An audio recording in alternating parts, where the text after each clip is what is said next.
This is Saturn, girl. And I'm tripping on these transits, yo. But why? Well, because March 9th, Mars, our malefic master of mayhem, will form a square to Uranus, our batty baron of the bizarre. What's the deal with all this wackiness? We're going to talk about how this often manifests and what it means for you. First, let's recall what Mars rules in astrology. He's the god of war, the real one, not like that video game. Although the game was kind of cool, I just don't have the patience for video games. Mars is anger, violence, conflict, action, passion, courage, and victory. He also rules disease, injuries, illnesses, wars, blood, heat and dryness, and hot weather. Uranus, on the other hand, was the god of the sky, and husband to the earth goddess Gaia, and also father to Saturn, the lord of time.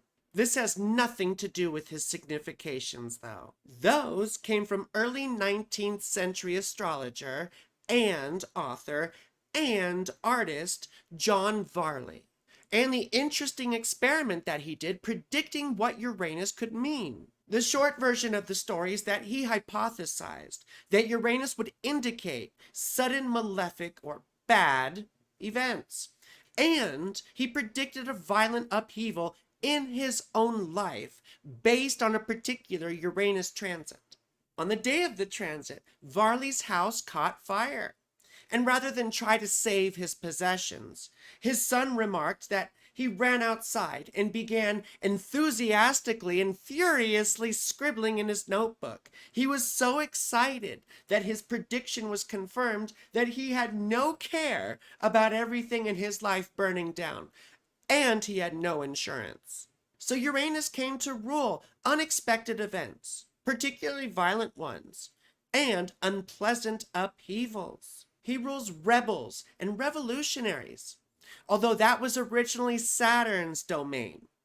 He also rules the strange and the unusual. Because of his modern associations with Aquarius, he's often associated with science and technology. In esoteric astrology, he rules the occult. But what does it look like when these two get caught up in a square? Well, I call it severe surprises. Squares are hard aspects, meaning difficult, and they're like quick collisions, while oppositions are more like long-term struggles. We see eruptions and violent conflicts, sometimes mass shootings, extreme heat and weather, violent storms, and technology tends to break or fail. Like, I think of Jurassic Park as sort of a Mars square Uranus type thing. You know, when all the fences go down and all the dinosaurs come out. If you think about it, the dinosaurs in Jurassic Park were all transgender anyway. We see examples of all these scenarios from when Mars was square Uranus the last time, in late June of 2023. With regard to war and violent uprisings, you may recall that at that time, there was a group of Russian soldiers called the Wagner Group, led by a man named Evgeny Prigozhin. I hope I said that correctly. And they were rebelling and marching towards Moscow. When Mars made the square to Uranus, though, he abruptly stopped his march and his campaign. But Vladimir Putin still vowed to make him pay, and eventually got his revenge. I expect we're going to see similar events this time around, but I think it will have more to do with Israel's destruction of Gaza, and more people around the world protesting it, and the US's involvement. As for extreme heat and weather, last year broke its fair share of temperature records. For example, Beijing, China hit 41 degrees Celsius, or 105 degrees Fahrenheit, its hottest June day since they began recording temperatures in 1961. Texas had an extreme heat wave, with temperatures reaching 44 degrees Celsius, or 112 degrees Fahrenheit. And a heat wave in India had temperatures reaching a sweltering 47 degrees Celsius, or 116 degrees Fahrenheit. I mean, this is scary, yo. I think we're probably going to see more record high temperatures for this winter and this coming spring. The climate situation is dire. Finally, my favorite part, technology f***ing up, or rather breaking down. And you may remember that in June of last year, 5 wealthy people boarded the Titan submersible for a very expensive tour of the Titanic, the famous early 20th century shipwreck, only to become a wreck themselves. The submersible lost contact with the surface not long after embarking, and rescuers determined that the submersible imploded abruptly at a certain depth.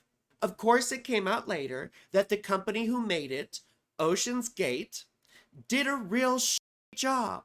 They even had an old PlayStation controller that steered the thing. But the CEO eventually got his. He was on the submersible. Another tragic example of what happens when corporations cut corners. Boeing!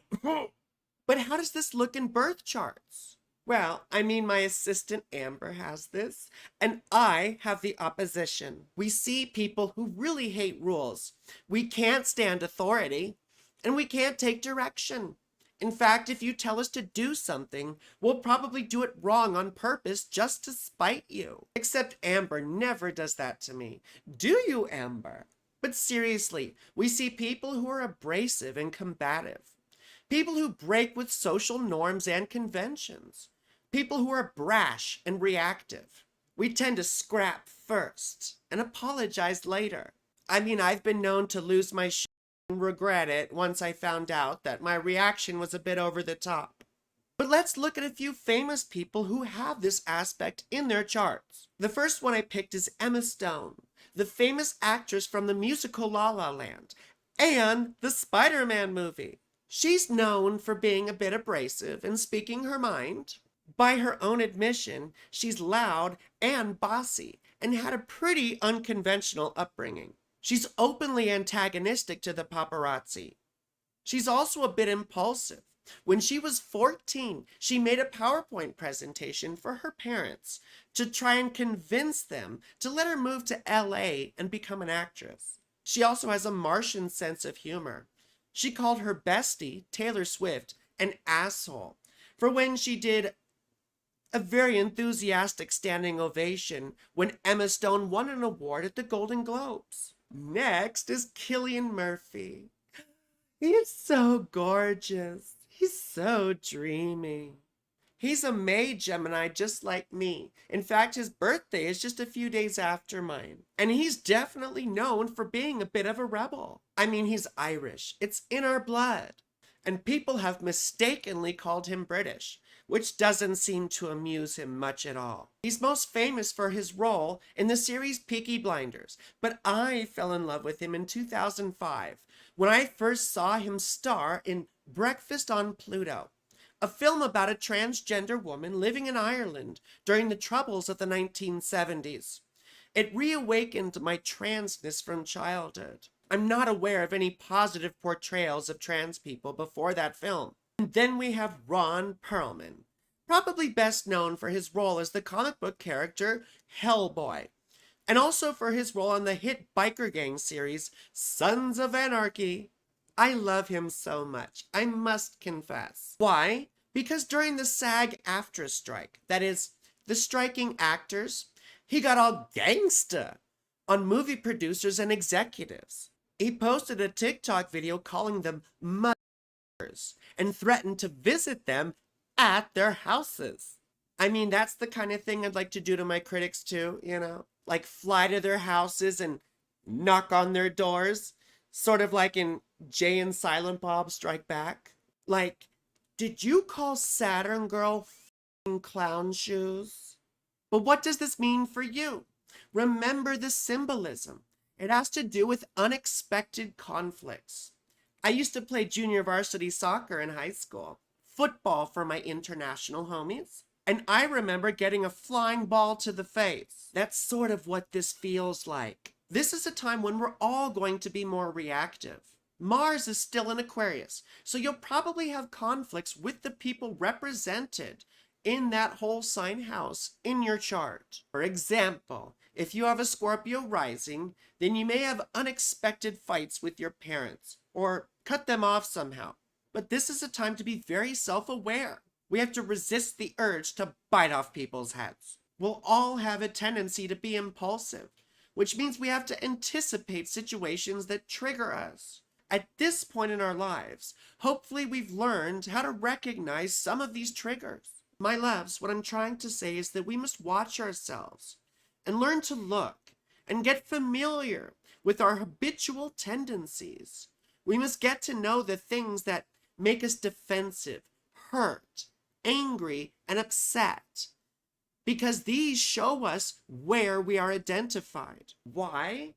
Because it helps us to see the contrast between the personal self and the awareness that pervades it. As my guru Nisargadatta said, the reward of self-knowledge is freedom from the personal self. Well, I hope this is useful. Please like the video and subscribe to my channel. Remember also to click the bell when you subscribe so that you get notified when my new videos drop. Please also consider donating to support the channel. Help me to keep making wonderful content. I'm pretty cute and funny, and I know my stuff. I also do the best readings. It's science. You can book through my website, frankielynch.com, or contact me, and all my information is below in the description. But most importantly, I love you. You're beautiful, and have a spectacular whatever it is you're having.